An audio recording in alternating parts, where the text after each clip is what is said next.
Good evening, everybody. Welcome to another episode of the African Speaks. We are still always on until the end of this year, focusing on the rise of the African, which is the awareness of the God in you. And we're headed toward our holy day seasons. And so a lot of us are getting ready for Thanksgiving, which is in the next couple of days. And some of us who don't celebrate Thanksgiving, we actually celebrate Rams and Mosher, which is the first fruits, right? It's an African holiday of giving thanks for the first fruits. And so I decided to talk about some things to be thankful for. Now, one of the things that we are going to make sure that we do. Sorry for the pause because I'm still doing technical stuff behind the curtain. Got to do a little homework. Please, if you're watching us on YouTube, make sure you hit the subscribe button and the notification bell as we go forward. If you're watching us on Facebook, please hit the like, hit a comment, make a comment, share it. Let us build this algorithm. Yes, I've been in Facebook jail for like 5 months. So we in the process of redesigning, reconfiguring, and increasing our algorithm. So like, comment, and share. Yes, this is what we do to get this word all across the board. I'm working on a new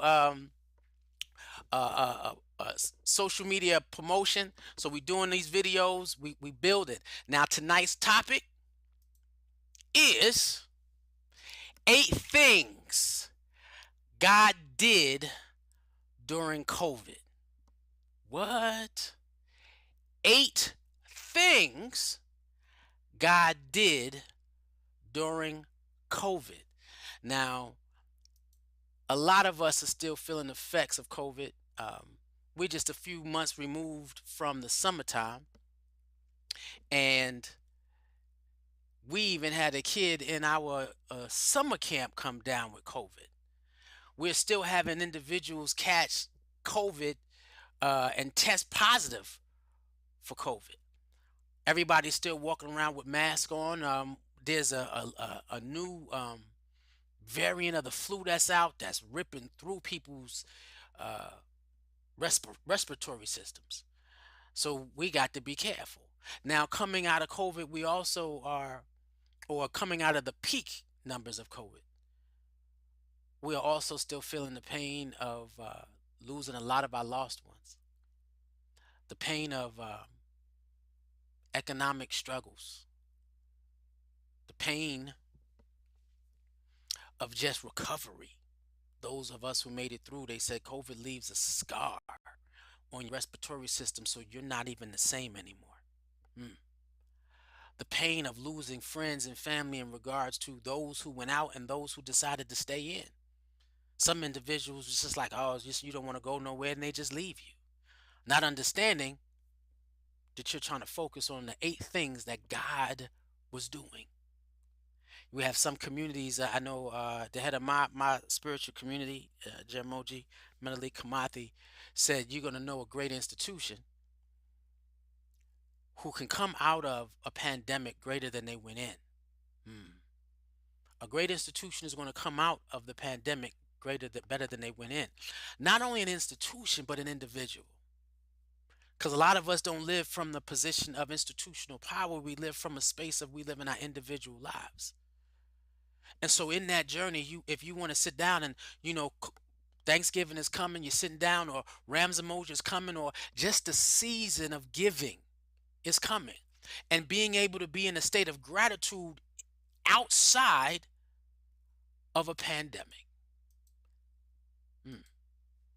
Outside of a pandemic, what were the things that God gave during the quarantine?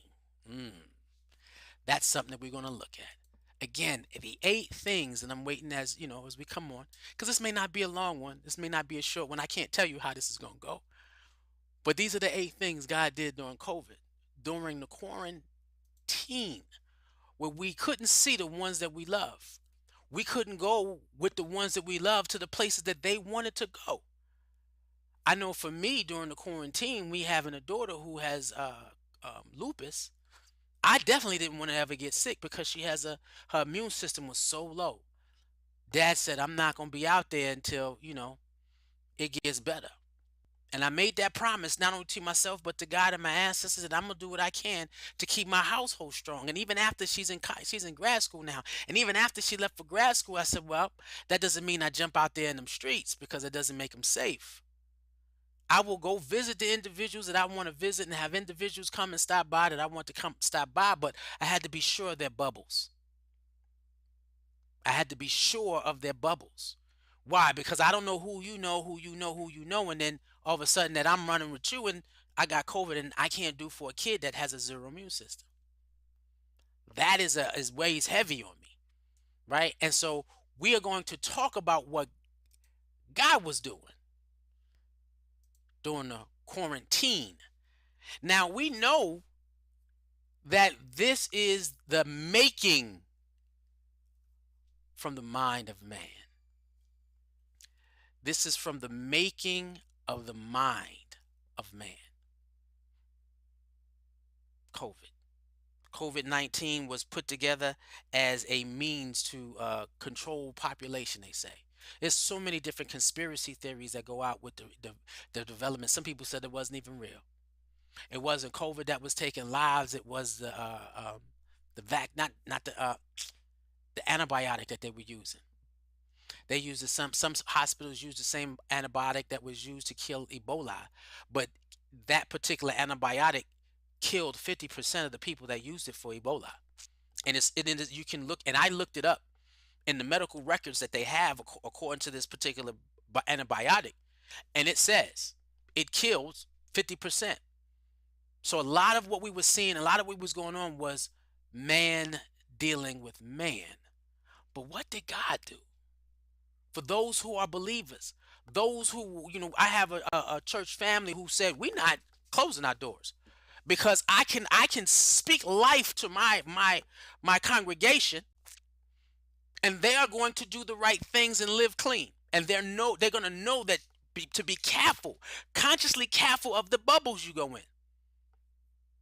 And they have been going through the whole experience and never closed the doors. And I can't say if anyone got sick. I didn't ask the pastor. But when I went, it was packed. Everybody was amening, and the energy was high. One thing that helps and heals a sick body is a powerful spirit. So what was God doing? Well, the first thing that God did during COVID, for those who believe, God puts you in divine isolation. And then it was hard for a lot of people to go from being social beings to being secluded in their home. Some of us was by ourselves, and some of us had family members. You know, some of us was social butterflies and had to be out in the public eye. I know of an individual, man. She almost lost her life. That she may have to live off of a one of those oxygen tubes. Whatever happened to her respiratory system was horrible. But God put us in divine isolation. What do you mean? Because those individuals understood that when God needs you, he puts you in a situation of one-on-one, where it's just you and the Creator. And a lot of us didn't understand that. Why would God put us, those who believe, why would the Creator, why would the Most High, how Elohim, whatever, Jah, whatever you want to call the Creator, why would he put me in divine isolation? Well, because it was for your benefit and his. One of the things that God did, the first thing that God did for those who believe, was put us in divine isolation. We understood that the time that the Creator was given as we were being in our houses was time to deal with us and the Creator, work on our relationships with God, with the ancestors, with ourselves, with our families. Divine isolation. Now, how you use that isolation was up to you. Now, we're going to go down the things of the 8 things that God did during COVID, but one of them is divine isolation. And could you see your time? Did you get upset with being locked up in the house? Or could you see your time as something that God was blessing you with? And I immediately switched gears. This is something God is blessing me with. Yes, I like going out. I like seeing the kids. I like interacting. I met new people online. I said, man, I wish I could actually spend more time with them, and I couldn't because my divine isolation required me to do more work. Right? Why? Because we're going to go through the 8 things. But the first thing that God did was put us in divine isolation. And then in that divine isolation, the second thing that God did for us, because now understanding that God put us in divine isolation, us who are believers said, thank you for the time. Those who are able to continue paying their bills, and even that, because I knew individuals who didn't have a job during COVID, but every bill is still paid. Organizations came together and said, wait, half of the people are in divine isolation or in an isolation because of a man-made pandemic.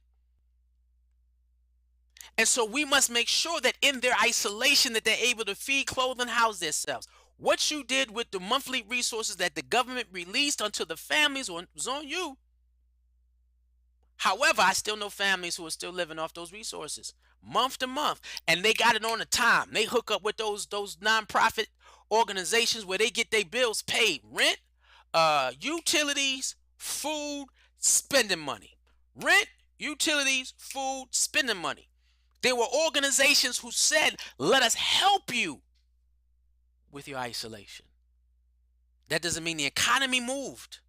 That means that we stood still. We were able to make it work. You have some organizations who became even a stronger community. I can't say the same for mine. We still are a people, but we're not a stronger community. We're getting to that. But we're gonna go down the dial to see how we fit, and then see how you fit. Did you accept the isolation? I know there's a pocket of individuals in my personal community. Yes, we sat down and we in, bunkered in to build. And in that, I sent out an energy field to pull people who are not in my community toward me, to say, I need you to see the God in me and understand what God is calling me to do in this time and the times after these, and bond with me, and let's do work. And we've done that. We've done that as a community. We've done that. Hey, Shakesha, I see you. Shakesha's done that. She said, I'm in my divine isolation and I'm going to work to build black people, to move black people together. Greetings, greetings, Queen. The second thing God did that during COVID was he made it easier for us not to fall for temptations. Divine isolation allows you the opportunity to strengthen what weakens you. What? To strengthen what weakens you. God said, yield not. Now, see, this is the thing. God will never tempt you. They said the enemy comes to steal, kill, and destroy. Tempts you from you being from what God would have you be. Anytime something comes to say, I'm going to lead you from doing what God wants you to do, that is a temptation, and that is not of God. Something that motivates you and pushes you and leads you to what God would have you do, that is of God. Ain't that something? That is of God. And so God puts you in a position where you're going to get less temptations and more opportunity to fortify your weak points. For me, I'm doing it. Shakesha, I'm living this. I can only teach this because I'm living it. I'm hurting behind COVID. I lose friends and connections and relationship behind COVID and behind my commitment to my divine isolation. Even in my community, the more I do, the more I'm not liked. I laugh at it, but I hurt from it too. And if I could cry in front of you, I will. But it was less temptations. And so after a while, because they said, if you love the world, God is not with you. If you love the world, God is not with you.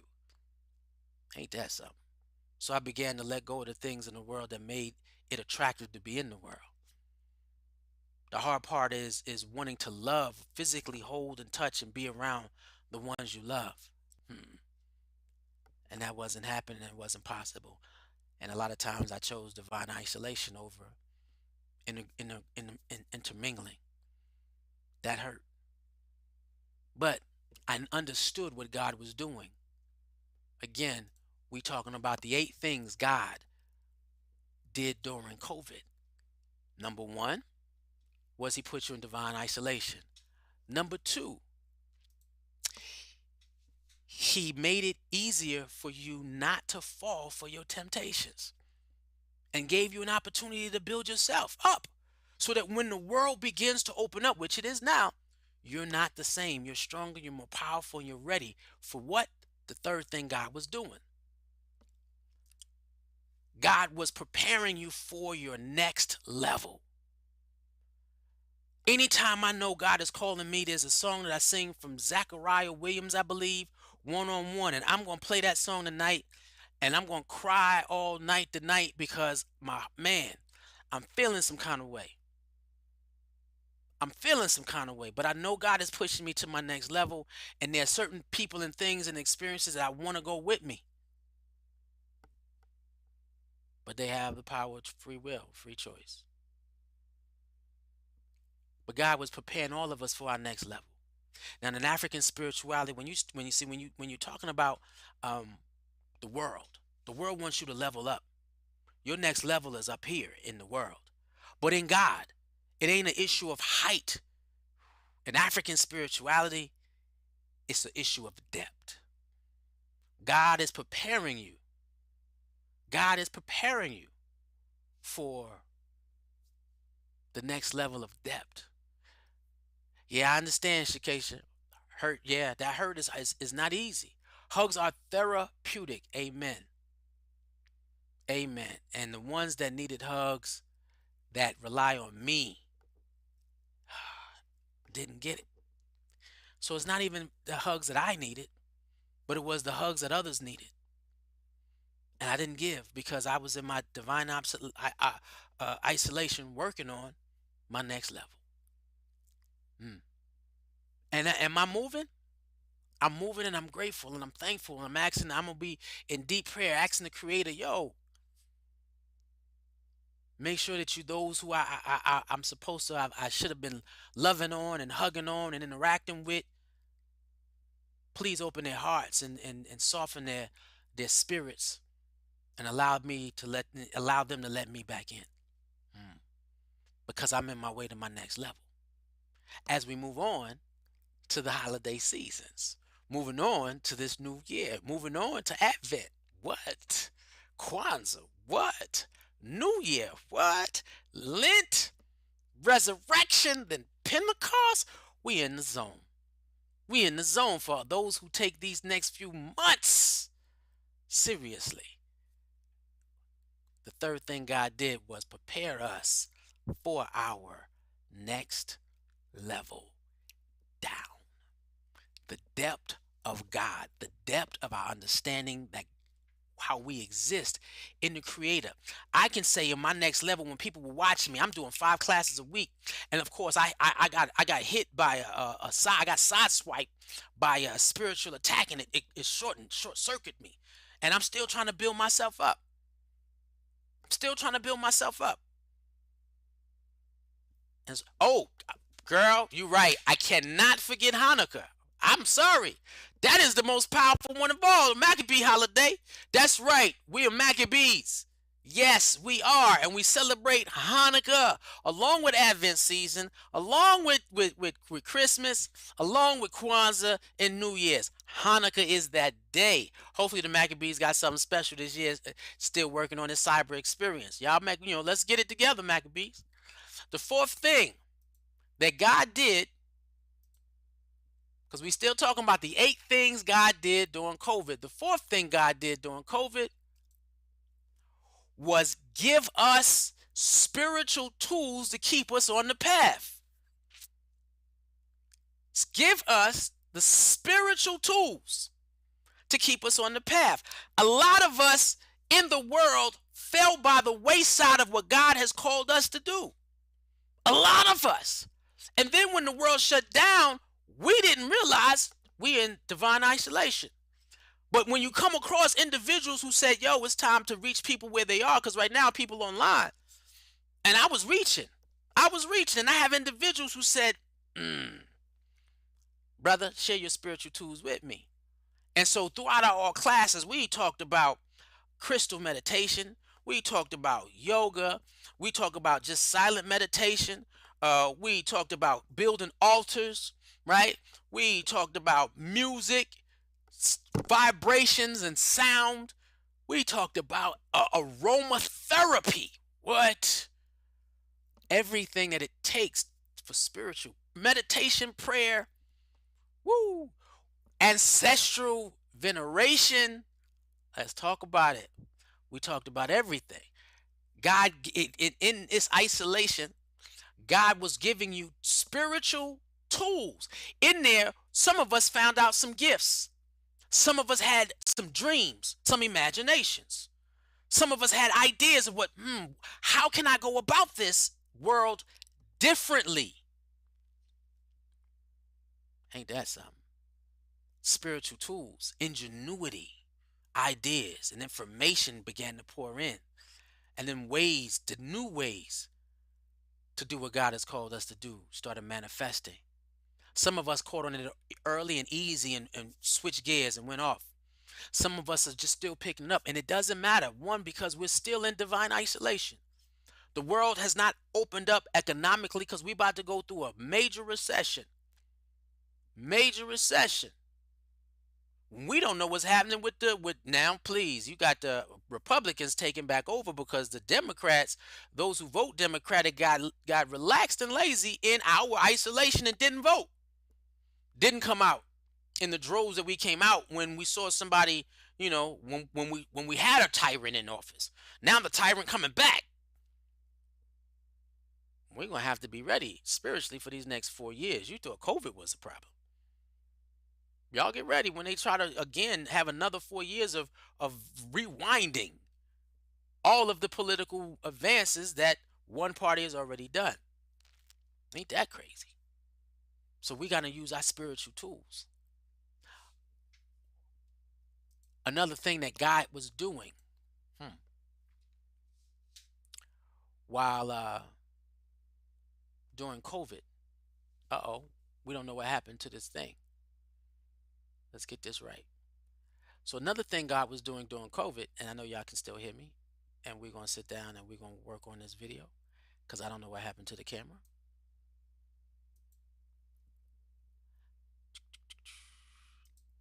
Let's see here. Another thing God was doing was He was preparing us to listen for His voice. Mm. Listen for God's voice. He said, I'm going to set you apart and I'm going to kill the noise around you. I'm going to kill the noise around you.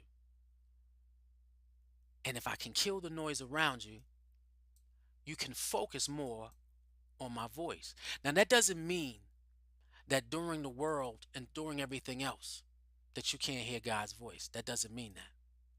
That means it makes it in this divine isolation, it makes it easier for God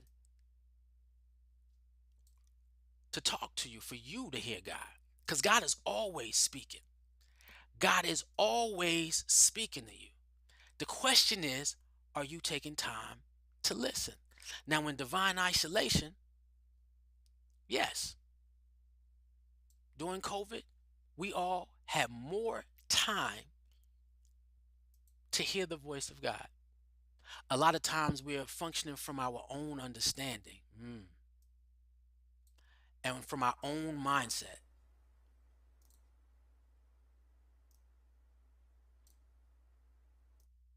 And not from the understanding of God. A lot of times we would like to say, ask the Creator to allow your will to be done, not mine. Meaning, God, can you take over? Let your will be done. I don't want to hear my thoughts. Wow. I don't want to be governed by my understanding. I want to be walking through your understanding. And I know I've had a constant back and forth with someone throughout this experience about what was God's direction versus their own direction. And when you explain to me what God's direction is for you, I can hear you, I can see you, I can feel you, but I know the difference between God's voice and someone else's. That's big. So in COVID, the sixth thing that God was doing was allowing you to hear his voice. Because sometimes your own ego will tell you the things that you want out of this world, and it is not God's doing. Nope, it's not God's voice. It's your own voice, or could it be the voice of the enemy? You know, individuals will be like, man, that's stupid. I'm going out anyway. And then it doesn't mean you don't go out, but you went out to them places where individuals are not caring about their health, and you got sick. Mm. And now you got to question your actions. I know I shouldn't have did that. Why? Because you were listening to your own voice. And sometimes I know because we as a community, and we'll talk about me, we do so much in the name of God. Sometimes we think all of our everything we hear is from God. When you're dealing with the liberation of black people, just because we do this, we take for granted that we can hear God's voice. It's not always God's voice we listening to. Sometimes it's our ego. And we got to be put in it. And in our isolation, God has to put us in those situations where you mortify your ego. Well, my ego is definitely being mortified today. It's being squashed today. And I'm not listening to the voice of my head. I can say that the God's voice is being amplified even more. And for those actions that I've done during COVID, I'm deeply apologetic for. But those actions of God that I did, when I heard the voice that I heard that was God's and I listened, mm, another thing that God did in your divine isolation, because we are talking about the 8 things God did during COVID. The 8 things God did during COVID.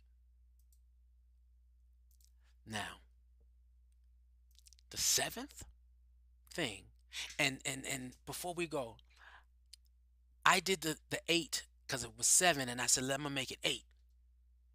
And I used the infinity symbol. Because, like the circle, the sacred circle, infinity symbol is also a sacred because there is no beginning and no end. And if you could have gotten into these 8 things that God understand these 8 things that God does or did during COVID, these 8 things that God was doing that you participated in will move energy in your life for an eternity and for infinitely. It will flow. The internet is a flowing energy, and so if you were here giving positive wisdom, that wisdom is infinite. Infinite. And so whatever you did, if you were able to those acknowledge those 8 things, we're on number 7, was understanding. God gave you an opportunity to truly understand that you are not alone. Ooh. Physically. And I'll be honest, and I'm going to be real with everybody who listens. My house is empty right now. And most black women celebrate when they call themselves empty nesters. I'm ready to do me. And during one of our conversations, I said, if that's all you're caring about now that your kids are gone, I don't even know if you know God. Because I'm not here to do me, I'm here to do God. And I'm going to enjoy the life that God gave while I'm doing what he called. Yeah, I will go on trips and dips and traveling as I change the world. But let me at least know that I'm living inside my purpose. as I enjoy the world God placed around me. And so as people in divine oscillation, because your friends fall apart, people fall away, you know what I mean? Things that you do will fall away, and then you get that space of loneliness. But then in these eight things where God said, I'm putting you in divine isolation, I'm going to get rid of your distractions. I'm going to I'm going to pull away your temptations.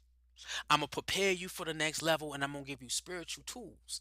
And then I'm going as with them spiritual tools, you're going to be able to hear my voice more. And the more you hear my voice,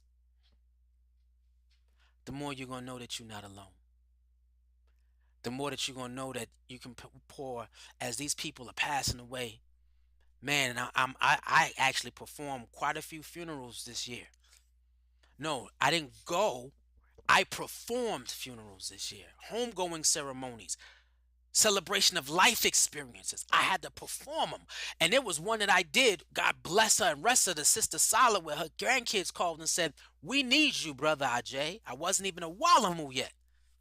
Because they couldn't get in touch with a minister because the ministers were isolated beyond reach, which is ridiculous if you could tell me. And I said, I got you covered. I grabbed my book of instructions and followed the book to a T, did a little short eulogy sermonette, and they were deeply grateful. And at that moment, I realized that their grandmother was watching over me just as much as she was watching over them. Every minister in my community that transitioned over was watching over me just as much as they was watching over their own families. They said, we're going to pour into you, brother Ajay, and we're going to make you Walamu Ajay, and we're going why? Because you were becoming ministerial. You were becoming pastoral. That's the word. And I was just like, wow. And today, where I'm going through the issue of wanting my friends and my special people around me, significant others, all day. You know what I'm saying? I can't have it. And I had to accept that I'm not alone. And I cried out and was grateful to my ancestors. I did some altar maintenance today. They said, do some altar maintenance. Bless your house yet again. Make it a place for us to be there, to be able to be with you and pour into you. We want you to know that you're never alone. Strengthen, because we got a job for you to do. Now, the prayer and the meditation ended today was for me. Again, I can't teach this thing without me living it, and I'm living it, y'all. I'm living it just like y'all are. I have a sister out of Detroit who, and I don't want to say a name because we were talking on, privately, where she said, yeah, she hit the level of mental illness. Mental illness hits when you don't feel God in the room. Mental illness hits when you can't hear your ancestors talk to you. Mental illness hit when you can't hear the voice of God. Mental illness hits when you have temptations that you can't fight off. Mental illness hits when you're not moving to the next level to be able to deal with the things that are coming. When you got, oh wait, what did they call it? New levels, new devils. When you leveling up or you in that position to move forward, God, your enemy's coming. Your spiritual enemy is coming to stop you. The spiritual enemy is coming to stop you. God don't tempt you. Your enemy, your spiritual enemies us. Your positive or your negative side. So for those who don't want to say, you talk about the devil, we talk about individualism. That's that good part of you versus your bad part of you. Your individualism gets to you. Man, please. You start feeling lonely. But when you tap into the 8 things that God was doing during COVID, number 7 was you realize you're not alone. And my interactions with my ancestors was more powerful than ever. I went to go see Brother Olu um, when our days just before our days dad passed. When we were sitting there and we were talking about our spirituality and how we walk on this earth now and what is there. And he said, "Did you ever feel more powerful, RJ?" And I said, "No." I said, "But I'm getting even more powerful as my awareness increases because I know that I am never functioning alone. And then when I connect with those who I'm supposed to physically connect to, I'm even more powerful. And I always seek to connect to those who make me more powerful. But then it hurts my soul, hurts my spirit when I can't, when people pour into me, and as much as I'm pouring, they choose not to let me reach them to tap into who they are in God. That hurts. That means I wasn't the one to fertilize the soil. I'm just the one to plant the seed. But I tell you, I wish those who I planted seeds in, I wish that we get a chance to grow together. That's real talk. The eighth thing God did during COVID, seventh thing God did during COVID was to show you that you're not alone. And as we get down to the last, the eight things God did during COVID, the last one,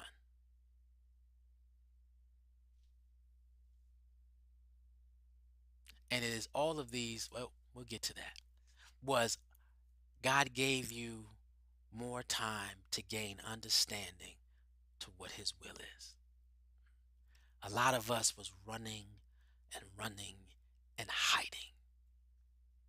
Some of us chose even during COVID to continue to run and hide, duck down, because you didn't want to hear God speaking. And even when we heard God speaking, some of us chose to ignore it. When God was working, he said, "Look, there might be a pandemic, but I'm working on your behalf. I'm doing something for you, to you, with you, through you. I'm working. I'm working here.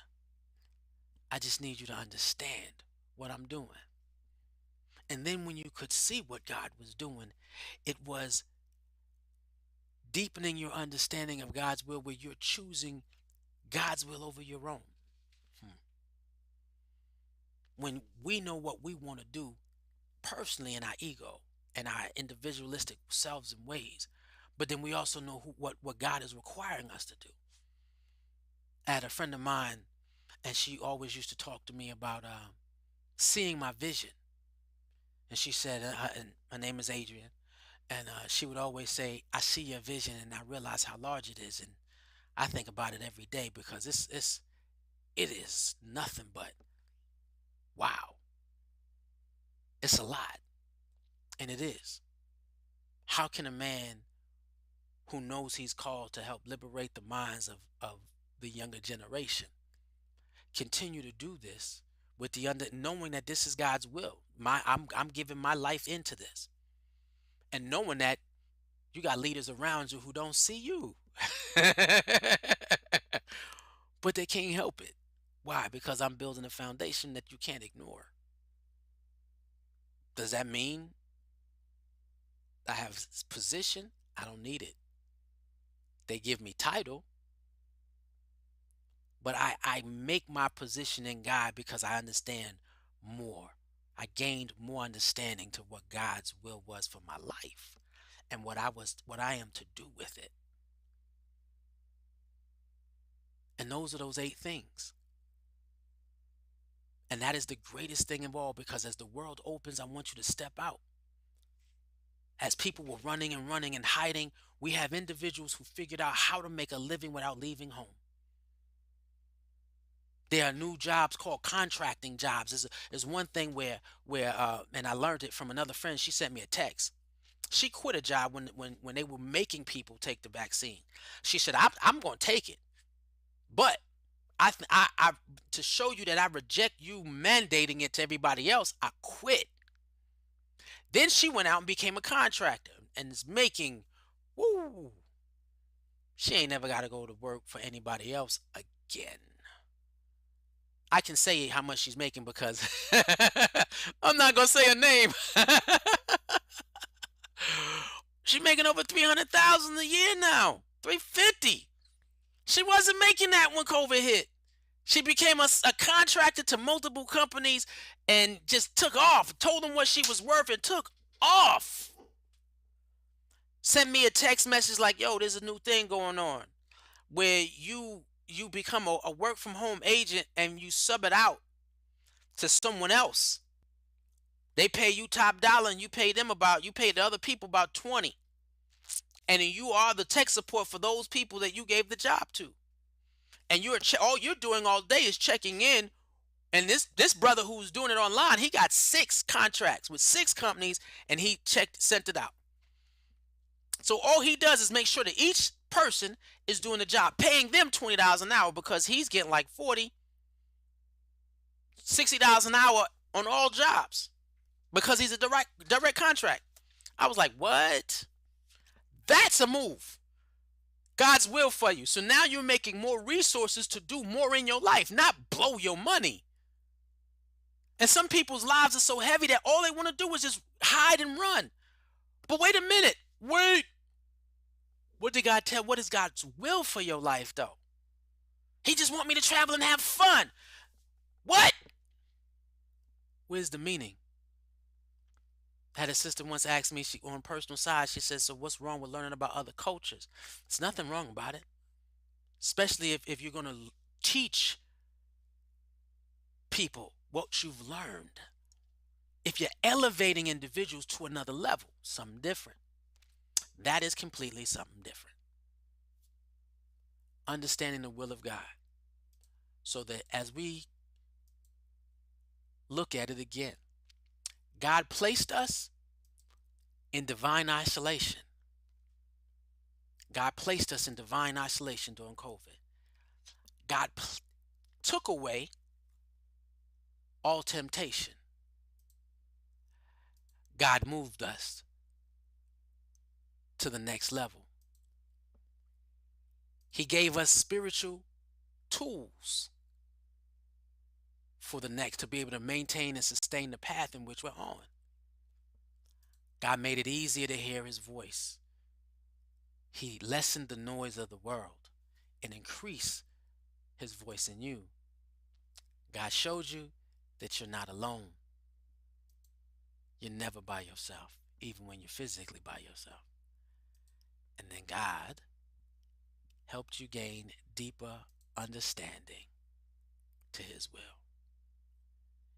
In the midst of all of those, right? In the midst of all those experiences that God is doing, some of us are still feeling the storm. Now, just because God has done all these things doesn't mean that you're going to not be in a storm.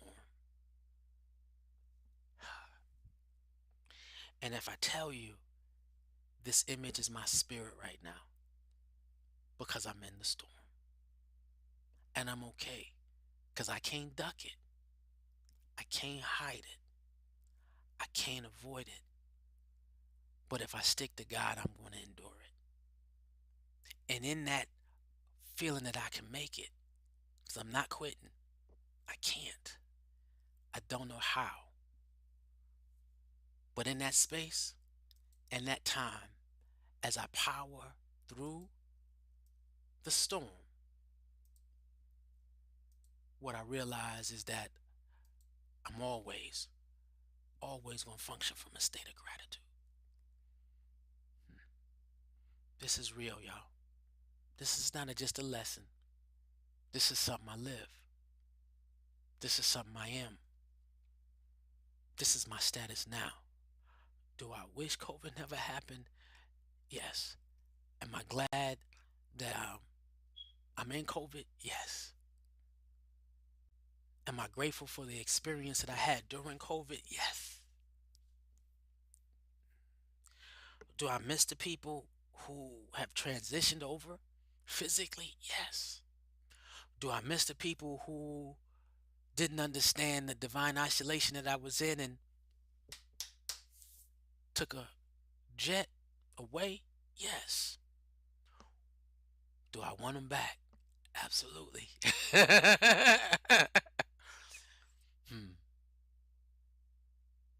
But am I going to hold out, find a state of gratitude,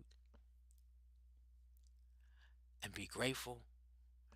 Ha, absolutely. This Thanksgiving or this Rams emoji, or however you see it, and everybody can celebrate Rams emoji. Just the Sunday after Thanksgiving, we would use Thanksgiving to visit our families and Rams emoji to celebrate what God has given us. Uh, and we haven't done Rams emoji in years. Find a state of gratitude, weather your storm, and know that God has been working on you when you couldn't even see it. Those 8 things God did for you during COVID. Only believers, only believers, and it don't matter what faith you are in, only believers will understand and get it. And I hope you believe. One love.